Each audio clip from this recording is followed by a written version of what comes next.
की रोशनी उस शाम कुछ और ही थी, जैसे शहर भी जानता हो कि आज दो दिलों की एक अनकही कहानी पहली बार शब्दों से बाहर आने वाली है। जोंगवू और सुआ दोनों कार में साथ बैठे थे, पहली बार किताबों की दुकान से बाहर, पहली बार बिना किसी पन्ने के, बस एक दूसरे की मौजूदगी के साथ। जोंगवू ने कोई बड़ा रेस्टोरेंट नहीं चुना, ना ही कोई शोरगुल वाली जगह। वह उसे एक छोटी सी शांत सी झील के किनारे लेकर गया, जहां हवा में सर्दी थी लेकिन माहौल में एक बेहद कोमल गर्मी। झील के पास एक लकड़ी की बेंच पर दोनों साथ बैठे। आसमान हल्का सा नीला था और दूर शहर की लाइट्स पानी में झलक रही थी। सुआ ने चुप्पी तोड़ी, तुम्हारे जैसे इंसान का इस तरह सुकून ढूंढना थोड़ा हैरान करता है।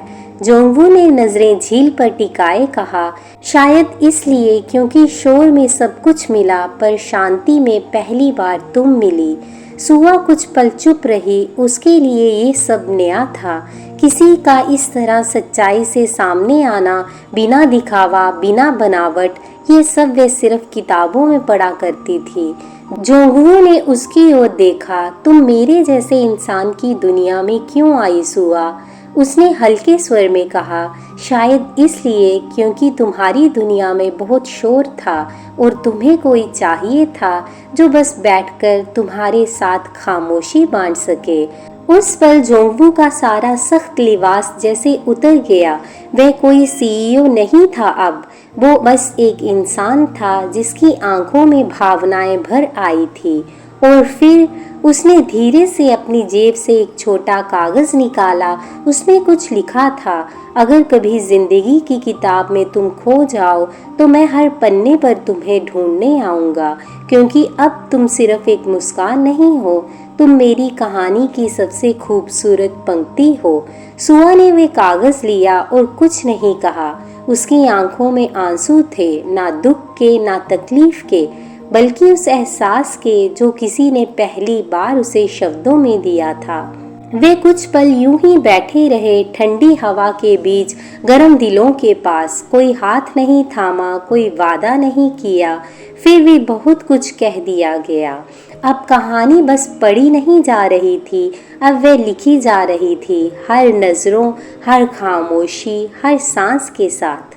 सियोल की सर्दियां धीरे धीरे पीछे हट रही थी, लेकिन जोंगवू और सुआ के दिलों में जो भावनाएं उग रही थी वो किसी मौसम से नहीं डरती थी।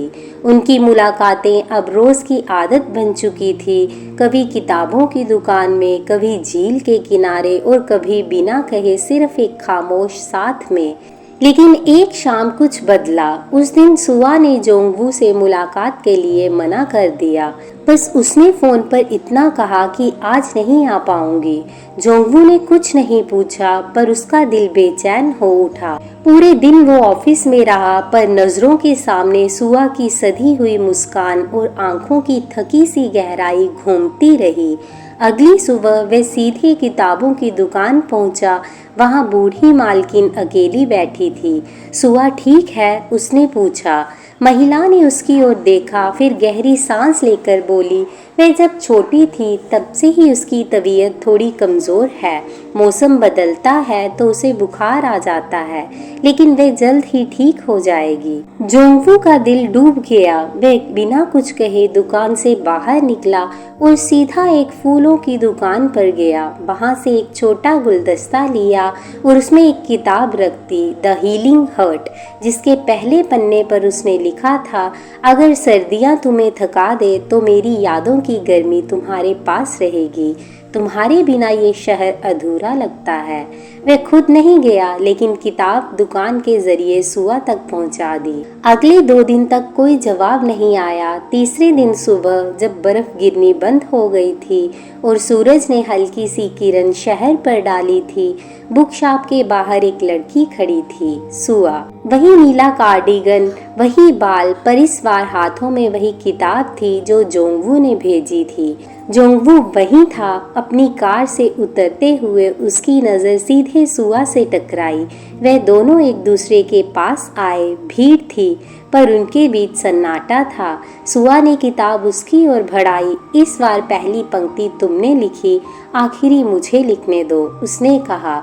उसने किताब खोली। अंदर लिखा था, शायद तुमने सोचा था ये कहानी यहीं खत्म होगी, लेकिन मैंने अपनी सबसे पसंदीदा पंक्ति अभी लिखी नहीं है।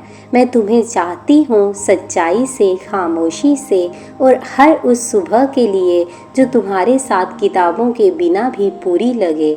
जोंगवू की आंखें भर आई। उसने धीरे से उसका हाथ थामा। कोई प्रस्ताव नहीं, कोई शोर नहीं, बस दो हाथ, दो दिल और एक कहानी जो अब किताबों के बाहर भी जिंदा थी और यही नहीं खत्म हुई, क्योंकि कुछ कहानियाँ कभी खत्म नहीं होती, वे बस एक नए अध्याय में बदल जाती हैं।